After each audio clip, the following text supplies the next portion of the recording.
Good evening. We're going to call this March the 12th, 2012, Kittle Hills Board of Commissioners meeting to order. And first, I'd like to ask everyone to stand for the Pledge of Allegiance.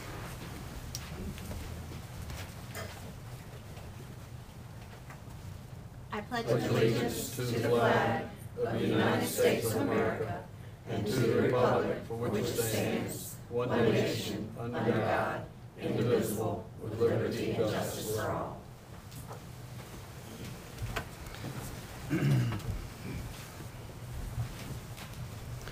So welcome all of those of you who are in the audience with us this evening. Also, we have the Chairman of the Board of Commissioners here with us this evening. Thank you for being here, Warren. If you notice, one of our commissioners is not here this evening. Paul Buskey had surgery Friday a week ago and is still on doctor's orders to be basically at bed rest with it's on his ankle, and he goes back to the doctor this Wednesday. So I ask that you please keep thinking of him and his healing. So with that, I would like to call for a moment of silence, please.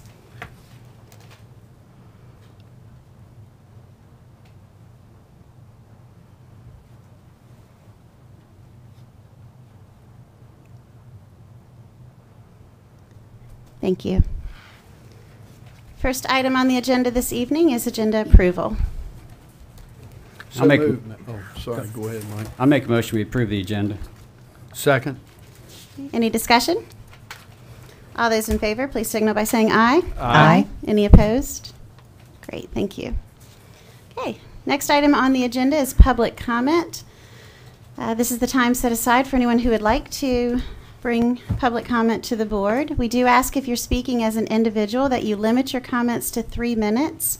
And if you're speaking as on behalf of a group, please limit your comments to 5 minutes. If you do wish to speak at public comment, also please approach the lectern and identify yourself by name and address, please. First, we'll check the list and see if anyone signed up. We do have one person that signed up, and that is Audrey Esposito with the League of Women Voters. Good evening.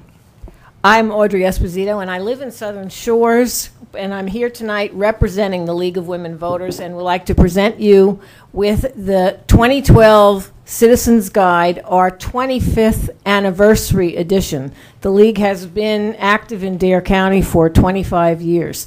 Actually, we'll be marching in the St. Patrick's Day Parade, too. That's going to be a fun one. You'll have to. I'll be out of town. I'm sorry I'm going to miss it. It's going to be great. We're going to have a lot of suffragettes marching. And we just, complimentary copies have been printed. 7,000 are being distributed all through Dare County. And we've been funded by State League of Women Voters, the Citizen Education Foundation.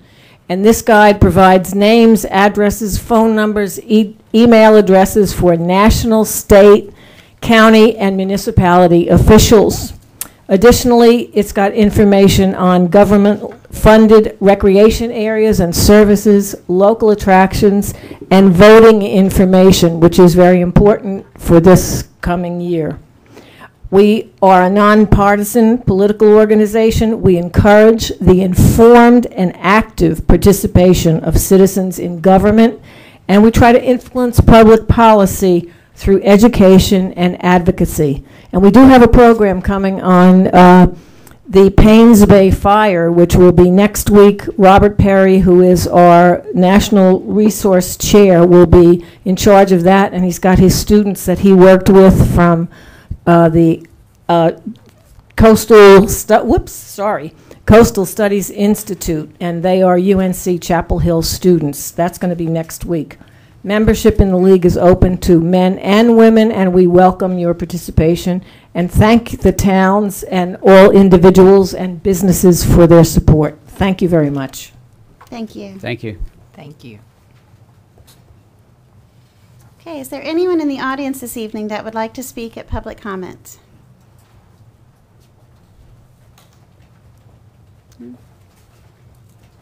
Okay, we will close public comment. And next on the agenda is response to public comment. Anyone have anything they want to speak to? I'll just say thank you for this. I keep it on my desk. I use it a lot. It also has a lot of the county and town offices in it. So a lot of times if I want to call somebody here at the town, I will tell you it doesn't have Greg's number in it, so I have to write that in. But for some reason it doesn't have the planning number in there. But I'll write that one in. So, but other than that, it's absolutely wonderful, and I use it probably, if not daily, several times a week. So thank you. Congratulations on your 25 years, too. That's quite an accomplishment. Thank you very much. Okay. Next item is presentations. No, ma'am. Okay. Old business? No, ma'am. All right, new business. The first item under new business is scheduling a public hearing to request an amendment to Chapter 153 zoning. I'm going to call on Greg to give us an introduction to this item. Thank you, Mayor. Thank you. What we have here tonight is a request to add trampoline with harness and tether to our outdoor recreational uses in the commercial zone. And currently you have uses like miniature golf, batting cages, driving ranges, skateboard ramps, go-karts, and bumper car facilities that are already in the zone. And there are special setbacks and buffering requirements in this zone already, and this is merely adding another use that will be a conditional use. Would have to be reviewed by the Planning Board and the Board of Commissioners.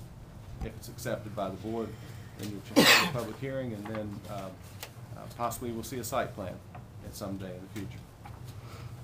Okay, thank you. Discussion of the board.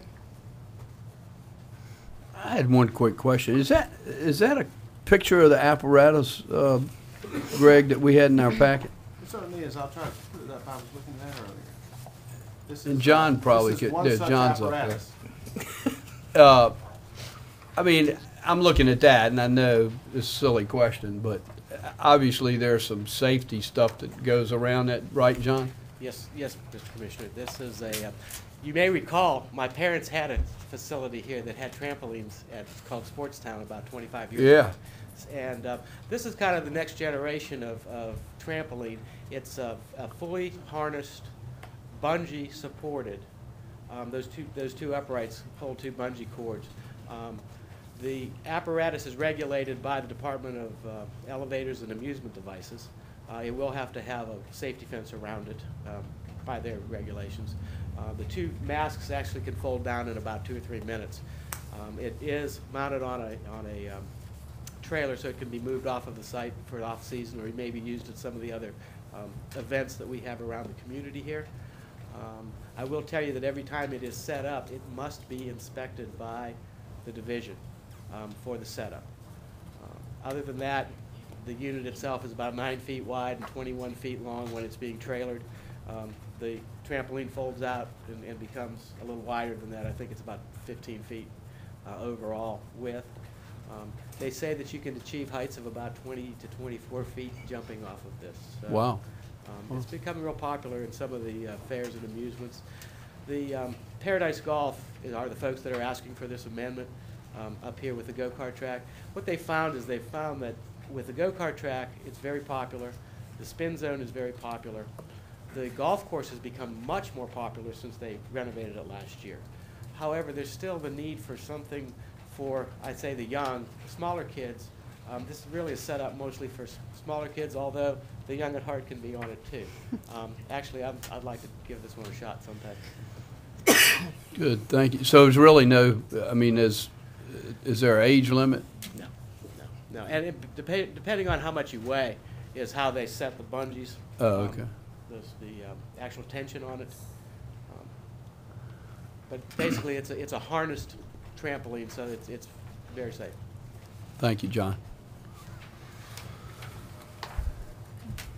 Any other discussion by the board? Questions? Okay. If not, would someone like to make a motion? Yeah, I will, Mayor, that we move it forward for scheduled public hearing for Wednesday, March 28, 2012. Okay. Thank you. Is there a second? I'll second that. Okay, any further discussion? All in favor, please signal by saying aye. Aye. Any opposed? Okay, thank you. Before we move on to agenda item number 2, I want to make a quick announcement There's apparently a vehicle in the in the parking lot. It's a BMW who's left their lights on. I don't know if they're supposed to automatically go off, but they haven't gone off. So, okay, thank you. Okay, now we can move on to agenda item number 2. This is a request from John and Kathleen Wasnensky and Robin Sue Rollison. A request to allow chicken hens to be permitted within town limits. And the request before us is for the board to consider this, and then if so, give staff the appropriate direction to go from here. So I'll open the floor for discussion. I guess that maybe one of the first things we need to decide is if we're going to consider it. And if of course, if the answer is no, then, you know, it's a moot point. But if we do want to consider it, then I think we need to get some input from the staff. There's a little bit more to it than I thought initially, but after I did a little research and I spoke to staff, there's things about setbacks and how many you can have and how big the pen has to be, and some places have architectural requirements so it matches the surrounding community. That'd be kind of interesting. But I think if we're going to decide that we're going to pursue this, that would be my suggestion. And I think we need to involve any department that, I mean, animal control, I suppose, might want to be involved, and I guess the county health department have to be involved somehow. I'm not sure, but that sounds logical to me. Okay, thank you. Any other comments? I must admit that this is a new one for me, and I'm certainly not opposed, but I don't have enough info to feel comfortable with making specific suggestions about how many is to be allowed, placement of coops, and whether or not the zoning regulations will be applicable, and permitting, and in fairness to the applicants.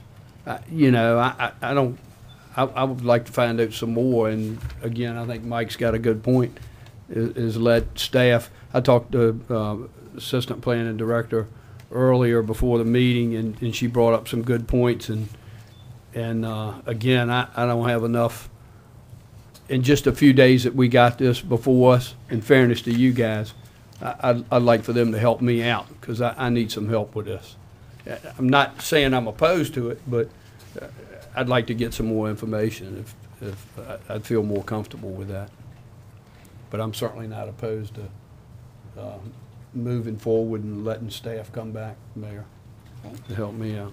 And I think I'm going to say I'm probably on the same page again. I'm not opposed at all. I think, in fact, I'm probably in favor of looking into this, definitely. And I think if it's done properly, it would be a great idea. But I think we've got to look at all of the different options and all of the different things, because again, we're in a different spot than some of these other places that I've done some research on it since we've gotten the packet too. But I think it's one of those things that, you know, we're not really Manio either. It's we're in a different location than even Manio would be, because we've got beachfront area that Manio doesn't have, and some things that need to be considered a little differently maybe. So I'm all for handing it over to staff and maybe letting them look at it and come back to us, because I don't proclaim to be an expert on this at all.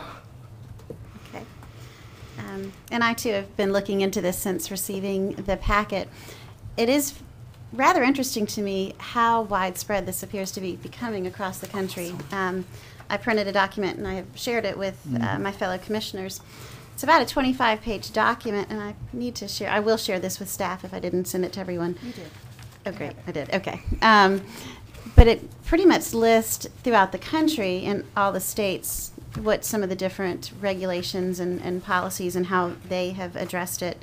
Certainly, it appears the vast majority are very specific in their ordinance policies, with whether it's setbacks from houses and from neighbors, and also the number of hens, and they're all typically very specific that it's hens, it's not roosters, which is where the noise comes from.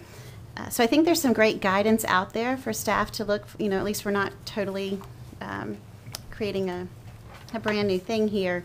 But as Commissioner Rubata mentioned, we do want to make sure we're being very sensitive to the area that we live in. And knowing several of the applicants, I know you all would feel that same way as far as that sensitivity. So it seems like we have consensus among the board to direct staff to, I guess, come back and propose some language. I would imagine this needs to be in the form of an ordinance. Yes, ma'am. Okay. So with that, it's going to go through, would that automatically mean it will go through the planning board channel and then come back to this board after going through planning? It will, it would go back to the planning board if there's specific zoning areas that we speak to, which I imagine there would be. Okay. So I would defer to the attorney whether we should bring it back to this board if there's particular zones that we would recommend it not be in before going to the planning board. Well, I doubt you're going to allow it in a commercial zone. Exactly, or the oceanfront, or. Right. So I suspect it's going to have to go to the planning board first. And then Okay. there would be a need for a public hearing if it does have zoning. So Okay. with that, perhaps you might suggest that it go to the planning board. Staff would generate some recommended language. It go first to the planning board and then come up to you. That would actually save a step. Okay. That's Okay. Is everyone okay with that Yeah. process then? Absolutely. Might as well save the Yeah. step and, okay. So that's Okay. enough direction. Yes, ma'am. Do we need this in the form of a motion this evening? No, ma'am. Okay, great. Okay, so that's, last question, in case those in the audience have this on their mind. What would be a fair timeline for that to go to the planning board for staff to be able to prepare recommendations? I would need to defer to Greg on your schedule for the planning board. What do you think, April? Probably, hopefully we could move it to the planning board in April, and of course, pending their satisfaction with what the staff has generated, then you look at probably a May date to set the public hearing, and then maybe even the second meeting in May or 1st of June to actually act on an ordinance. Okay, That's kind of that's a fast track that I'm giving you there. okay. All right, just that way everyone's on the same page and knows what to expect. Okay, great. Thank you. Any further discussion? No, Rob, I thought about this Saturday, just before I left the house to drive over to Harbinger to service for Paul's dad. I live on Bay Drive, as you know, and a red fox. He likes to scour the waterfront, so I got to thinking, oh my goodness, this may be a heyday for these guys. So I don't know, but I'm sure you guys have probably thought about stuff like that. But yeah, hopefully this meets with y'all's approval and fairness to you guys for us to try to go back and see if we can help you out. So. Okay, great. Okay, next on the agenda under new business is item number 3. And that's to restructure Chapter 111, Peddlers and Itinerant Vendors. And Greg, may I call on you again, please? Absolutely. If I get anything behind on it, maybe Meredith can help me. What we have here today is we're asking the board to consider changes to Chapter 111 to really codify the ordinance better. And it was changed several times, memorably back in 2003 with the Wright Brothers Centennial Celebration, and then subsequently for Bike Week and for some off-season charitable events. And what's happened is we basically have a patchwork quilt now, and we need to bring the regulations into the regulation sections and take it out of the definitions and exceptions section. So that's what you have here tonight. There's no substantive change to the ordinance at all. Okay, thank you. Do you have any questions? So, just so I understand, Greg, non-charitable special events, are we saying strike that first paragraph, Meredith? Greg? It ends up in a different spot in the ordinance. Oh, it does? Yes, Okay. sir. Okay. Gotcha.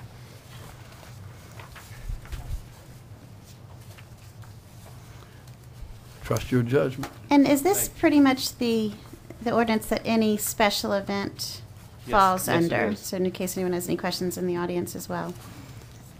I missed it. I missed it. Thank you. Any other questions or comments from board members? Okay, would anyone like to make a motion?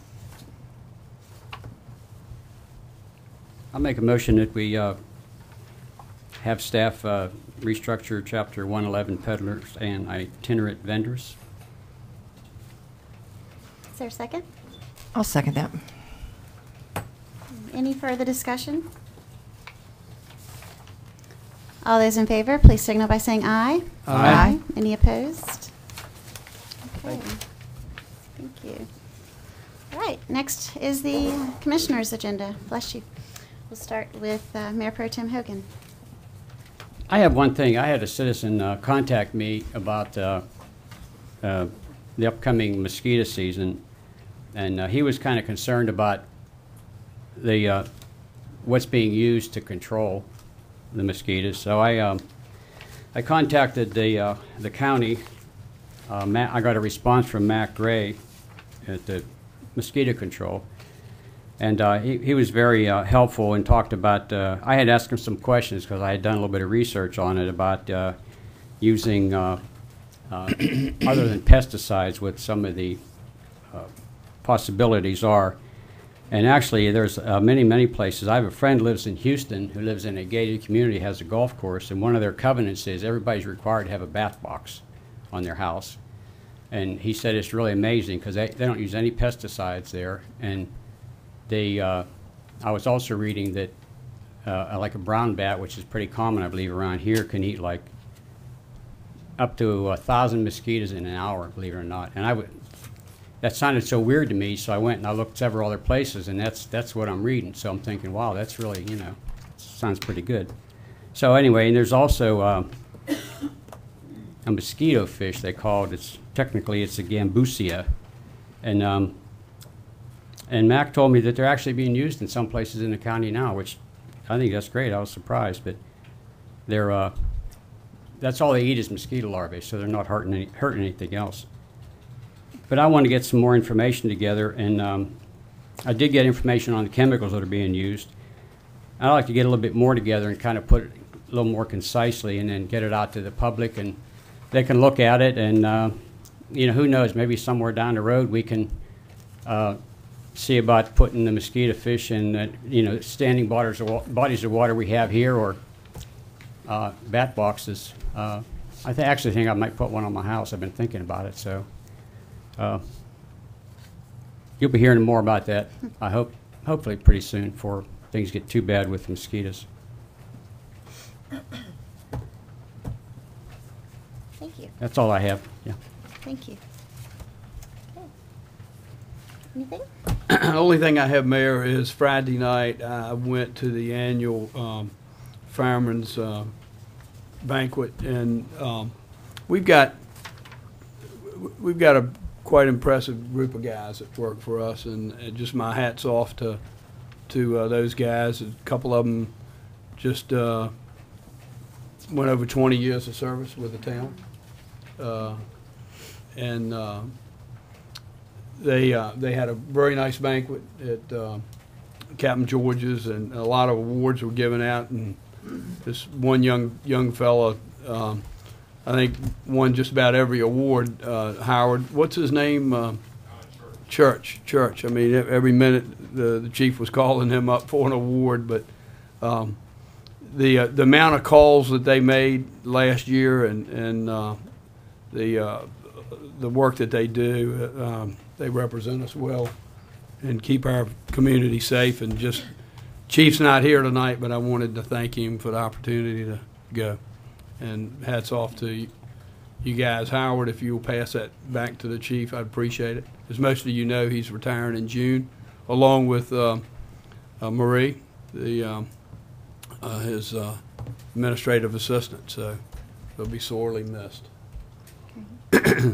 Thank you.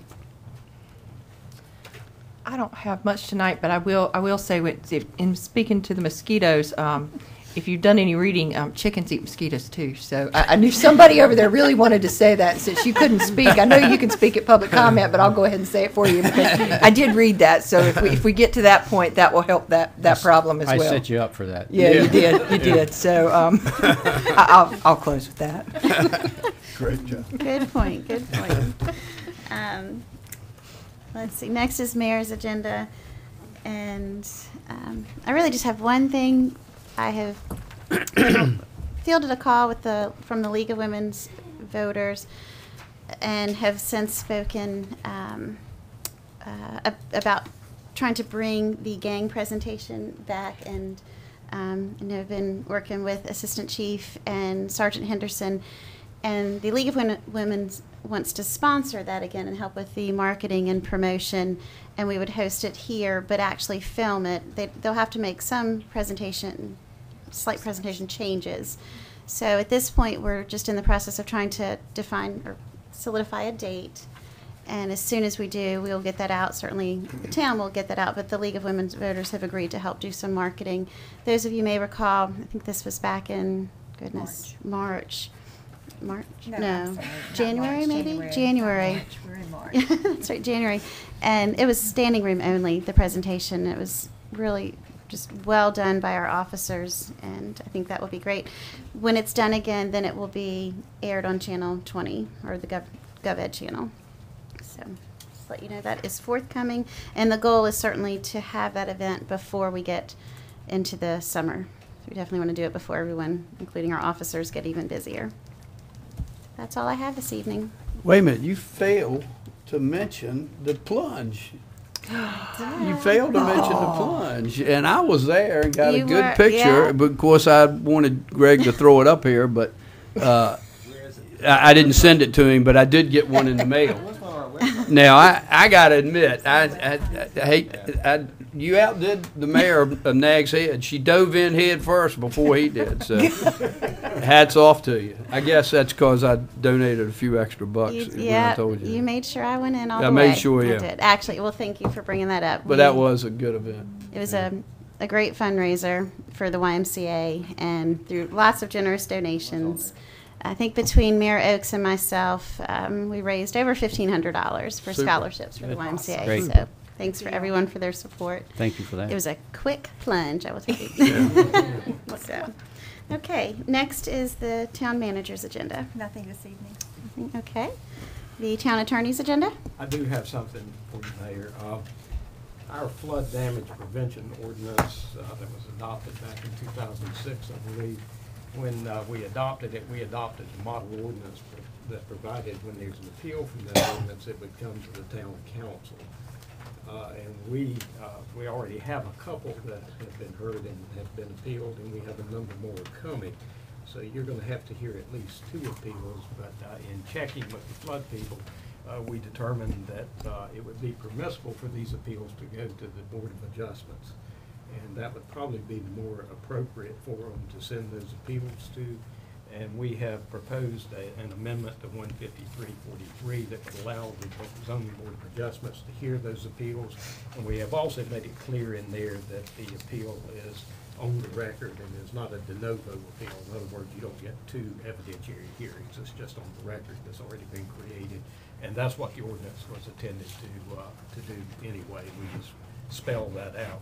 And the reason I'm bringing it up on our agenda is so that we can go ahead and ask you to schedule a public hearing on this. It's going to the planning board this month. But in order for us to consider this quickly, because we do have a number of hearings that are going to be coming up, if you elect to amend it, we would like to get it done as soon as we can so that you're not burdened with those appeals coming to you. And with that said, what we would like to do is go ahead and set it for a public hearing before the town council, either March 28th or April 9th. Okay. Questions or comments from the board? Now, I'd like to make a motion that we schedule a public hearing for March 28th. That's enough time, I suppose. That public hearing on the issue. Okay. I'll second it, Mayor. Okay, great. Any further questions or discussion? Okay, all those in favor, please signal by saying aye. Aye. Any opposed? Okay. Thank you. Okay. Next on the agenda is the consent agenda. Yes, ma'am, thank you. 2 items on the consent agenda. The first is the minutes from February the 22nd meeting, and second is recommendation for lease purchase financing. This is would be with First Bank. They submitted a rate of 1.46%. They've agreed to terms 6 payments semi-annually in advance with no fees, and the approval of the consent agenda would approve the attached budget amendment number 16, and staff recommends approval of the consent agenda as presented. Okay. Any board comments or discussion? Part of this is, isn't some of this for the computer equipment? Yes, sir. It's Yeah. it's the vehicles and equipment as well as the various computer equipment that the board did authorize. Yeah, we dealt with that last time. Yes, Okay, sir. Cool. I'll make a motion, we approve the consent agenda as delivered. I'll second that. Okay. Any further discussion or questions? It's amazing where you see the highest one on here was at 2.9. It's incredible, isn't The it? difference. So, Mhm. that's good. Times have changed, huh? Yeah. Okay. All those in favor, please signal by saying aye. Aye. Any opposed? Okay. Thank you, ma'am. Thank you. Okay. Next on our agenda is the time set aside again for the second public comment of the evening. Was there anyone that signed up for the second public comment? Okay. Would anyone in the audience like to speak at public comment? Okay, we have a couple. We'll go here and then, go ahead, sir. I'm sorry. If you'll identify yourself by name and address, please.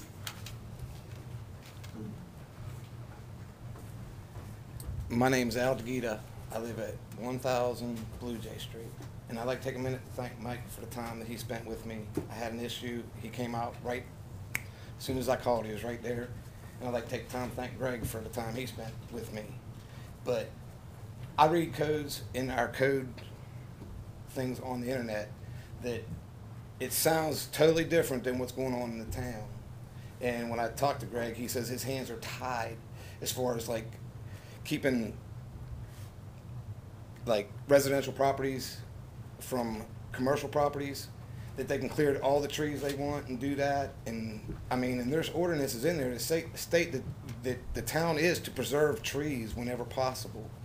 But he says, oh no, they can clear as much as they want. But sometimes all it is the town saying, hey, can we keep this here instead of, you know, keep it separate from residentials in the commercials. And I mean, it reads in there that that's what's supposed to be done, but it never gets done. And they just cut all the trees away. I don't know how we can do it, but like our planning guy says, his hands are tied. And the board doesn't give him the okay to do anything about it. So I don't know if the board can do anything to help us out or what, but it's a big issue. It's happened a lot. I mean, I don't know how you guys would look into it, but it would be nice if somebody did. I appreciate it. Thank you. Next for public comment.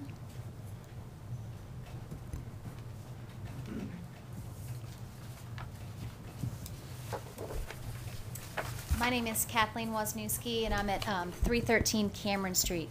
And I may have gotten a little mixed up where I fell in line, but I was one of the group that proposed the chicken change, and thank you all for wanting to look into it further and pass it along to the planning board. We greatly appreciate it. But I did just want to bring up a couple points, especially for the audience that may not have gotten the packet of information, and also a couple little points that we found that are important about having chickens. As you noted, we're requesting a change to the existing ordinance so that there are there are backyard hens allowed in the town limits. And I just wanted to let you know that some of the reasons what they were, and our most obvious is fresh local eggs. They're also pest control, which Commissioner Hogan brought up about the mosquitoes. One of the things that chickens do eat, among other pests, is mosquitoes, as well as ticks that may carry Lyme disease, slugs, stink bugs, even small snakes. and they can be contained within fences so that foxes don't run rampant. The other thing that we wanted to talk about was fertilizer production, how important chicken manure can be. It is high in nitrogen and can be composted along with other yard debris, creating beneficial fertilizer for our gardens. This allows, some of our yards are mostly sand, so it allows for a much better yard. And this is a different kind of waste than most animal waste or pets because it can be composted and put into gardens where others may not. And a couple points when we've been talking to other people, concern have been smell as well as noise, and just a small note is that layering with hay and yard debris reduces any scent of the manure. And one thing that we found was interesting that was that 10 chickens produce 2/3 of a pound of waste per day, whereas a 40-pound dog can produce 3/4 of a pound, and that's just one dog. So they're not huge mess makers. There's not a lot of smell. And as far as the noise, as you all mentioned, we're not requesting roosters, and the chickens only have a sound level of about a conversation between people at 60 to 70 decibels. So those are some of just the points I wanted to highlight, and I appreciate y'all's consideration. Thank you. Thank you. Thank you. Okay, would anyone else like to speak this evening at public comment? Yes, ma'am.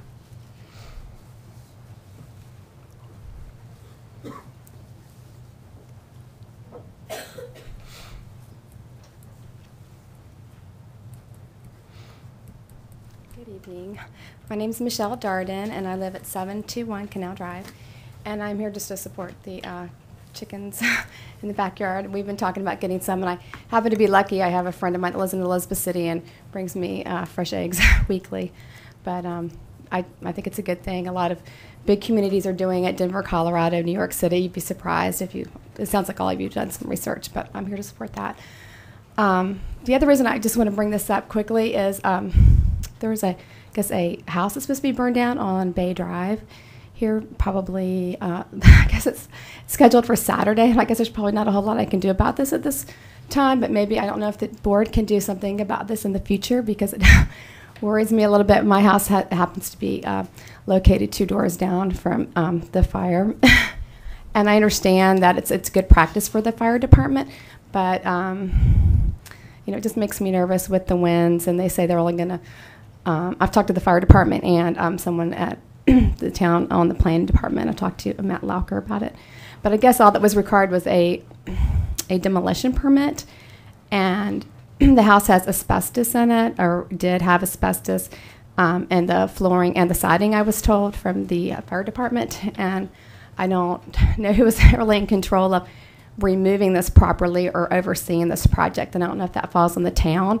It was Matt or somebody's supposed to be keeping an eye on this project and make sure things are being removed properly. So I think this just needs maybe some further attention for future projects, and just makes me a little bit nervous. But anyways, I hope the winds don't change. And although Chief Penland did say that we would be covered through the town's insurance if anything happened. So, but that's all. Thank you.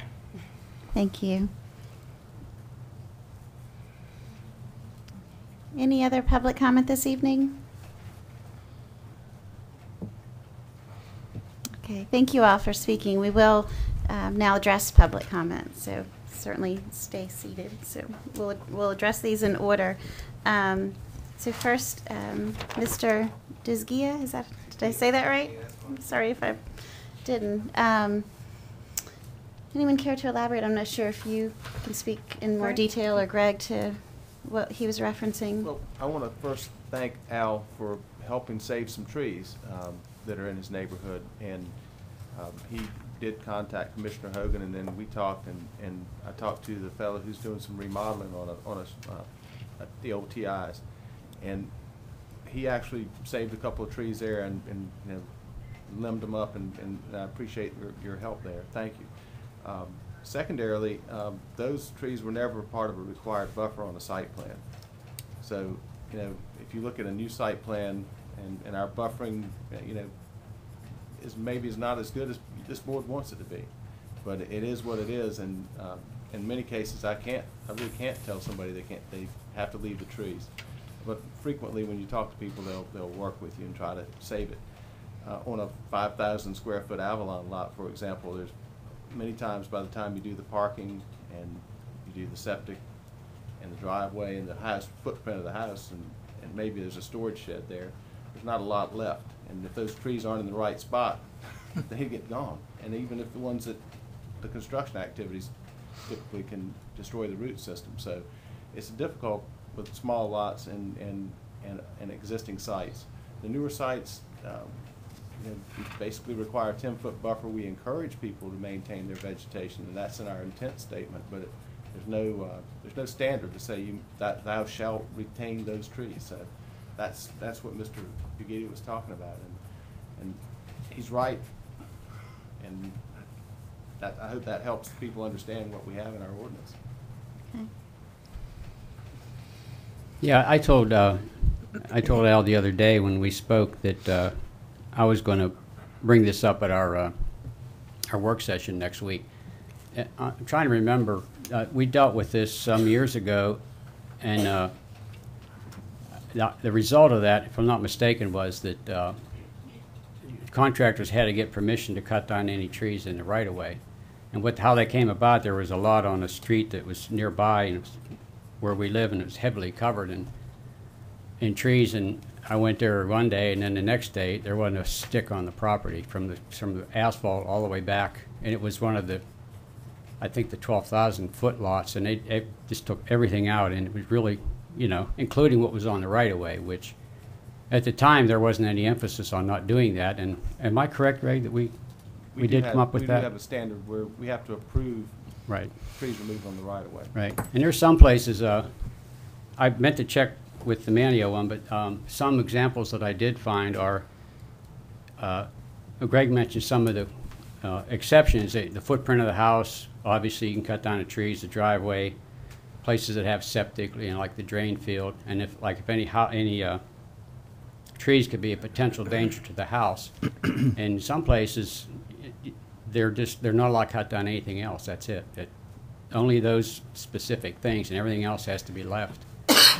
And I wouldn't mind revisiting, but I am going to bring it up when we meet next week, and maybe we can tighten it up. I don't know. We'll see. There are a lot of small lots where it would be hard, so there might be some exceptions. But and again, I appreciate you bringing that to our attention, because, like Greg said, we did save a little bit of foliage anyway. Thank you. Any other comments? I just want to thank you for bringing that to our attention as well, because again, I didn't realize that. And if there is something that we can do, I'm all for doing what we can do to preserve the trees, because it takes so long for them to grow. Great. And so we will then have this, we'll bring this up at our retreat, which is scheduled for the 20th. So thank you very much. Okay. Next, Kathleen spoke at public comment, and thank you. And I'm remiss, normally after the meetings, kind of brief, obviously still new at this.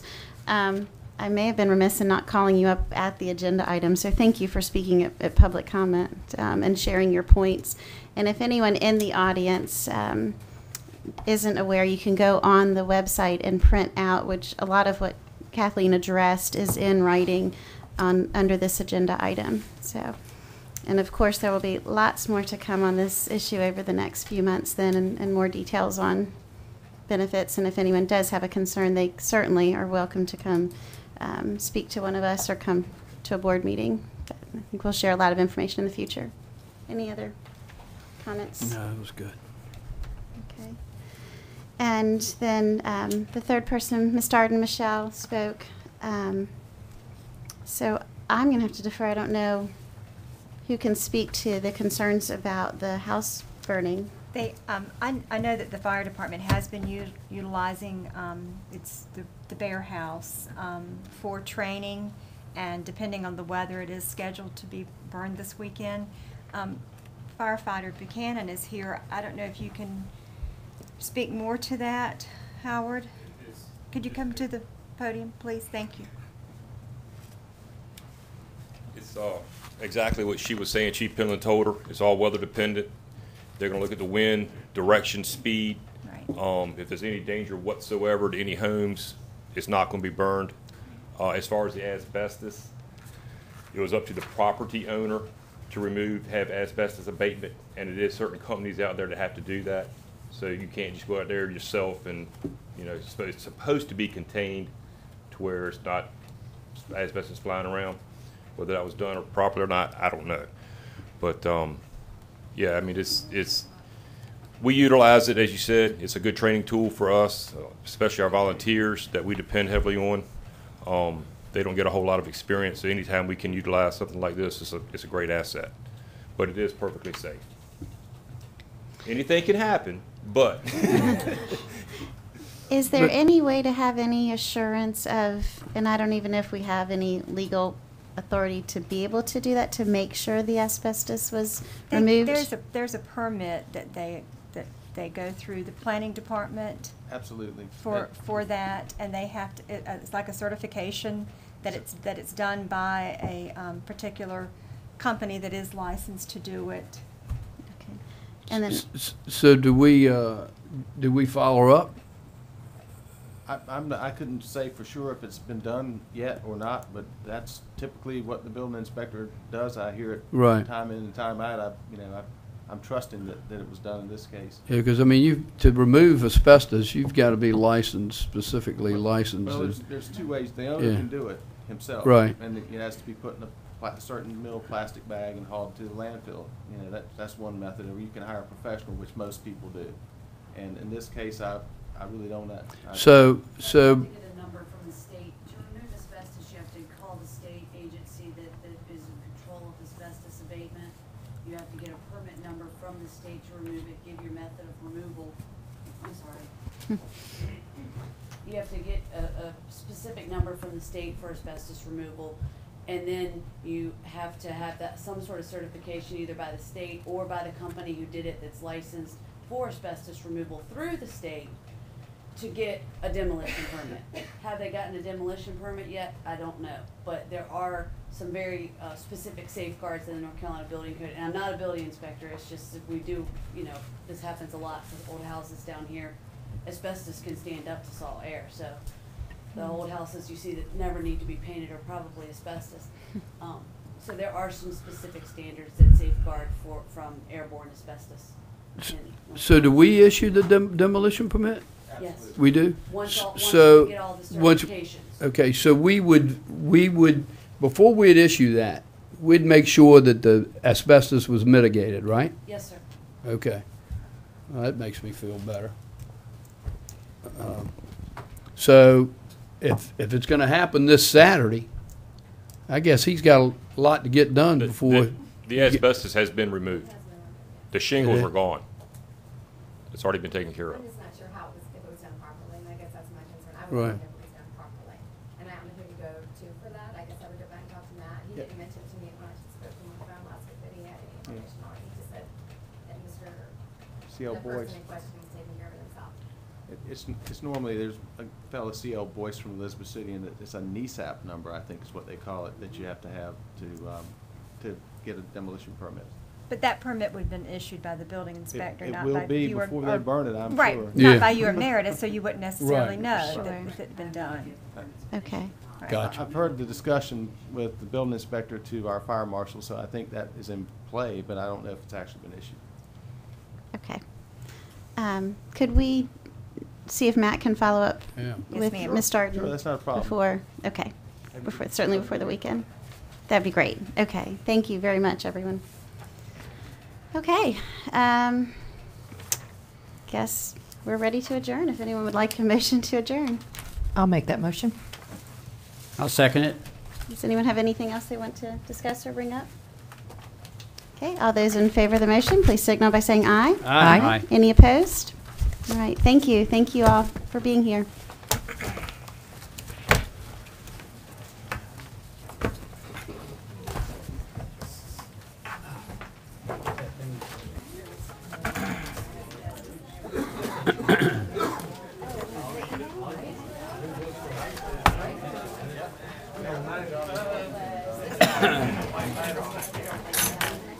Get home and see Dancing with the Stars. I get to see my youngin' before she goes to bed. There you It's go. amazing.